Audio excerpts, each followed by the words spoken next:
Africa is well known for its rich culture and diversity, and art is no exception. Art is a medium through which artists express and identify themselves. One can easily identify a particular ethnic group just by observing their display of artworks. African artworks have been in active practice for centuries. They serve as the windows into the cultural life of every society, and they carry substantial indicators that nurture a better understanding of the artistic ideas, expressions, and philosophical concerns of the society. Traditionally, arts were made to serve the needs of a particular people, be it physical, social, cultural, religious, or educational, as compared to art made for commercial purposes. Art provided society with a sense of being, identity, pride, expression, and accomplishment. These artworks took different shapes and forms. Some were made from wood carvings, metals, and others were made from stones. Africa has lost a substantial amount of her artworks. Some couldn't stand the test of time due to the materials used. Others were bought by foreign traders or even presented as gifts. But over 90% of Africa's artistic heritage, which is housed outside the continent, were plundered by colonial bandits. From the late 19th century up until 1960,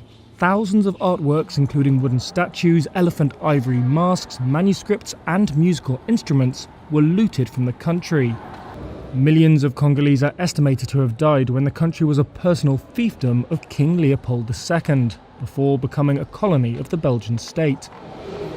These artworks have been housed in European museums for decades. Not only have they contributed immensely to save modern European artists from artistic decay and boredom, but have also presented a new vitality to European museums and galleries, bringing enormous economic gains. Professor Frank Willett, the leading Africanist of his time, noted, "The greatest contribution Africa has made so far to the cultural heritage of mankind is its richly varied sculpture." African artworks inspired numerous leading European artists such as Pablo Picasso of the 20th century, who was much admired as one of the greatest painters ever.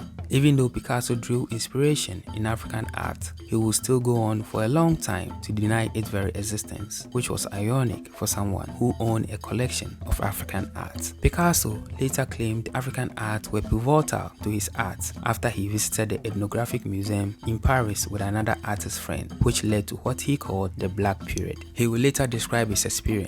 "And then I understood what painting really meant. It's not an aesthetic process. It's a form of magic that interposes itself between us and the hostile universe. A means of seizing power by imposing a form on our terrors as well as our desires. That day I understood I had found my path." Even though Europeans emphasized Africans could not create works worthy of the term art and labeled African art with contemptuous descriptions in line with the usual colonial pull-downs such as primitive, pagan, superstitious, and so on, they still borrowed heavily from its creative expertise to produce their own. And more of this, these works of art, when they were taken, if they were not taken, they would have disappeared, because many of artifacts, African artifacts, are made of wood. And wood it was not made to be kept, so it would have disappeared. They became works of art in museums because Europeans said it's art, It's not from Africa, it was not art, it was meant to disappear. The point is we must not return art which actually doesn't belong to them. Right. It is disheartening for someone who lacked the mental tendency to understand African art to say Africans didn't know what they were doing. To the African artist, art is an expression of consciousness towards its environment rather than a mere visual representation. It embodies stories, culture, beliefs, and heritage. If you take a closer look at African artifacts, much of the time you'll realize surface beauty was the least concentrated on. Africa has lost a great deal of its history as these artifacts have for many centuries been forlorn captives of hijackers in foreign lands. The opportunity for the younger generation to learn and critically select the aspects of our culture with genuine values have been stripped away. One of the major concerns of Africa today is how to overcome the feelings of inferiority. Most of our culture, language, language, values, and beliefs have been diluted because we are cut off from our ways and now struggling to adapt to a foreign culture. As Kwame Nkrumah said, our history needs to be written as the history of our society, not as the story of European adventures. African history must be a mirror of that society, and the European contact must find its place in this history only as an African experience. African stories must be told by Africans. Over the years, we've had individual groups, institutions, activists, and artists calling for the return of these looted artifacts. We've also had chiefs, clans, and natives stating the basic property law that stolen or looted property should be returned to its rightful owner.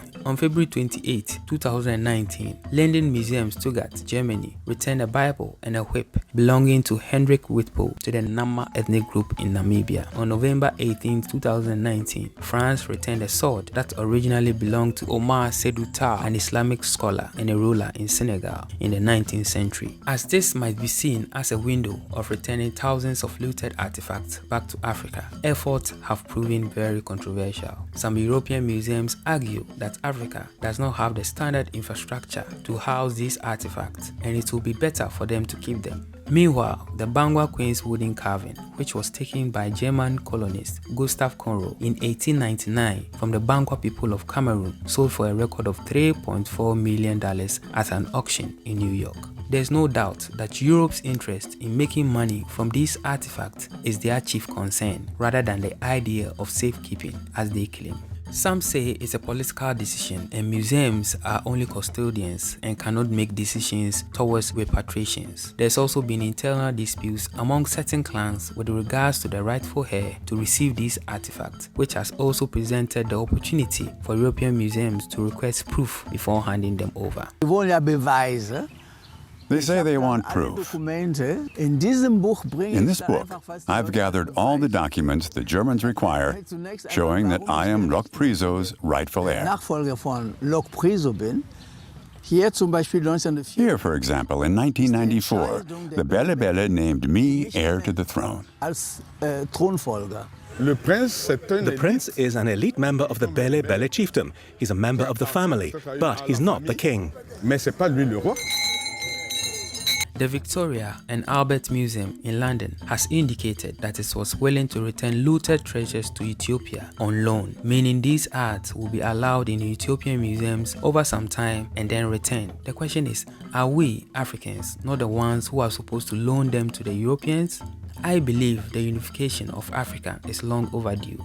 This is the time for us to put aside petty prejudices and sentiments against each other and focus on the greater good of all Africans. There's a proverb that goes, when two brothers fight, a foreigner inherits the land. Amidst all the conflicts between certain clans and individuals battling for the right to ownership of these artifacts, I propose the establishment of African Union museums for all Africans, fighting as a united body demanding for the return of these looted artifacts. With the state-of-art equipment and proper record-keeping systems in place, these structures would serve the purpose of preserving, showcasing, and promoting Africa's rich culture and heritage. They will be strategically placed at vantage locations across the continent. Their vast space will house thousands of looted artifacts retrieved from the Europeans, which solve the problem of inadequate infrastructure, smuggling of artifacts back to Europe, and disparities among clans. African unity and solidarity should no longer be a dream. They must be expressed in decision-making, quoting Patrice Lumumba. This, among other things, are some of the crucial efforts that foster unity. It is time to walk the talk. These museums will bring both Africans within the continent and in the diaspora together, thereby generating income for projects across the continent. Holding close to 1 million pieces of art, I believe it is going to be the biggest museums with the widest range of cultural artifacts in the world, and who wouldn't love to see that? The time has come for Africa's unity to be realized. If you enjoyed this video, like, share, and leave your comments below. Thank you.